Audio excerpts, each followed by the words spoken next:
Timnas Indonesia U24 berada dalam situasi kritis di Asian Games 2023.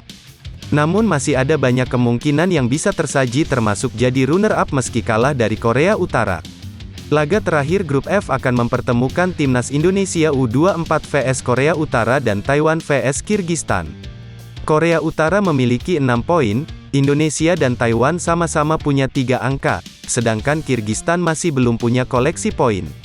Kemenangan atas Korea Utara akan menggaransi posisi Indonesia di babak 16 besar.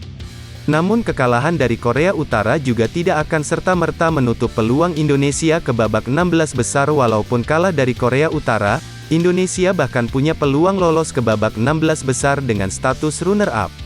Tentunya hal tersebut harus disertai sejumlah syarat. Syarat pertama adalah Timnas Indonesia U24 tidak boleh kalah telak dari Korea Utara. Andai hanya kalah dengan selisih 1 gol, Timnas Indonesia berarti memiliki selisih gol berjumlah 0 di akhir fase grup. Syarat lain adalah Kirgistan harus mengalahkan Taiwan. Namun Kirgistan yang saat ini memiliki selisih gol -3 tidak boleh menang dengan selisih lebih dari 3 gol atas Taiwan. Bila Kirgistan menang dengan 2 gol, Kirgistan akan memiliki selisih gol -1 di akhir fase grup. Sedangkan Taiwan selisih golnya menjadi -3. Dengan Indonesia, Kirgistan, dan Taiwan sama-sama mengoleksi 3 poin, Timnas Indonesia akan jadi runner-up grup karena unggul selisih gol atas kedua negara lain. Jika menjadi runner-up, Indonesia akan bertemu dengan juara grup E yakni Korea Selatan yang sudah tak mungkin terkejar oleh negara-negara lain di grup tersebut.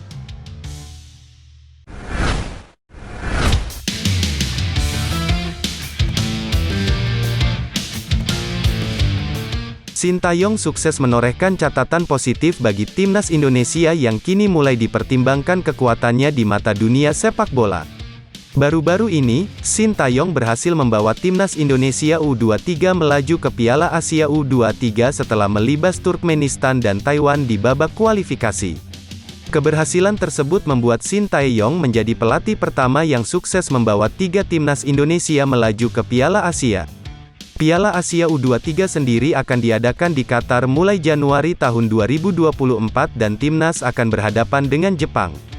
Sementara itu, Sintayong juga sedang bersiap membawa Timnas Indonesia menghadapi kualifikasi Piala Dunia 2026 untuk zona Asia. Timnas Indonesia dalam Piala Asia U23 berada di grup D bersama Jepang, Vietnam, dan Irak. Menanggapi hal ini, media Jepang mulai menyoroti perkembangan strategi yang digunakan Timnas Indonesia selama ini. Salah satu artikel media Jepang, Football Tribe, Timnas Indonesia disebut mulai menjadi lawan kuat yang perlu diwaspadai.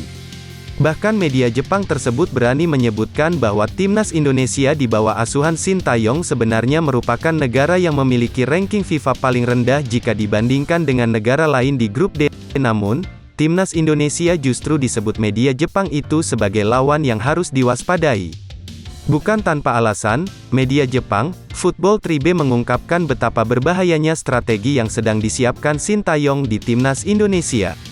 Football Tribe Jepang menilai bahwa strategi naturalisasi yang sedang digencarkan oleh Sintayong di Timnas Indonesia ini bisa membuat kekuatan skuad Garuda menjadi ancaman besar dalam Piala Asia. Media Jepang tersebut juga menyoroti nama-nama pemain naturalisasi yang sedang ditargetkan oleh Sintayong dan PSSI. Mulai dari JIZ, Tom Hai, Ragnar Oratmangun, hingga Ilyas Alhaf, disebut oleh Football Tribe sedang dipersiapkan masuk Timnas Indonesia dalam waktu dekat. Strategi Sintayong untuk merekrut banyak pemain naturalisasi, terutama dari Belanda, dalam tubuh Timnas Indonesia ini menurut media Jepang berkaitan erat dengan latar belakang sejarah. Melihat hal ini, Jepang perlu mewaspadai strategi yang akan digunakan Sintayong dalam Timnas Indonesia nanti saat Piala Asia U23.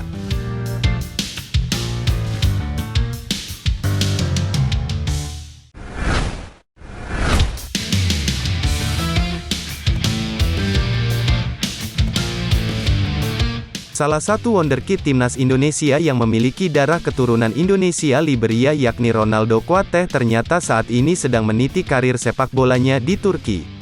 Diketahui sejak bulan Februari lalu, Ronaldo Kuateh menjadi bagian dari tim yang berlaga di kasta kedua Liga Turki, Bodrumspor. Namun sayang, sampai dengan saat ini, Ronaldo Kuateh belum menjalani debutnya dengan klub kasta kedua Liga Turki itu. Sempat dilanda gempa dahsyat pada awal bulan Februari lalu, membuat kompetisi sepak bola di Turki harus terhenti. Hal itu juga mempengaruhi Ronaldo Kuateh yang harus menunda debutnya. Ronaldo Kuateh sendiri sempat tampil bersama dengan timnas Indonesia U20 saat berlaga di Piala Asia U20 kemarin. Setelah tampil di Piala Asia U20, Ronaldo Kuateh juga sempat mendapat panggilan untuk memperkuat timnas Indonesia U22 di laga uji coba kontra Lebanon. Namun sayang, pada laga tersebut, Ronaldo Kuateh harus mengalami cedera dan harus menepi dari lapangan hijau untuk sementara waktu.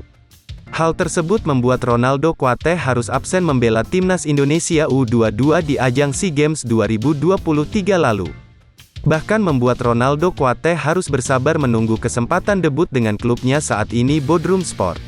Sebelumnya diketahui, kalau Ronaldo Kuateh sempat bermain untuk Bodrumspor U19 sebelum dirinya mengalami cedera. Ronaldo Kuateh sempat berlaga di 3 laga Bodrumspor U19 pada akhir musim lalu. Bahkan Ronaldo Kuateh sendiri, sempat masuk ke dalam daftar pemain Bodrumspor saat menghadapi Bandirmaspor bulan Maret lalu. Namun sayang, Ronaldo Kuateh masih belum mendapat kepercayaan dari sang pelatih untuk bisa turun di pertandingan tersebut. Pada musim 2023-2024 ini Ronaldo Kuateh belum sekalipun bermain baik bagi tim senior maupun U19 Bodrumspor.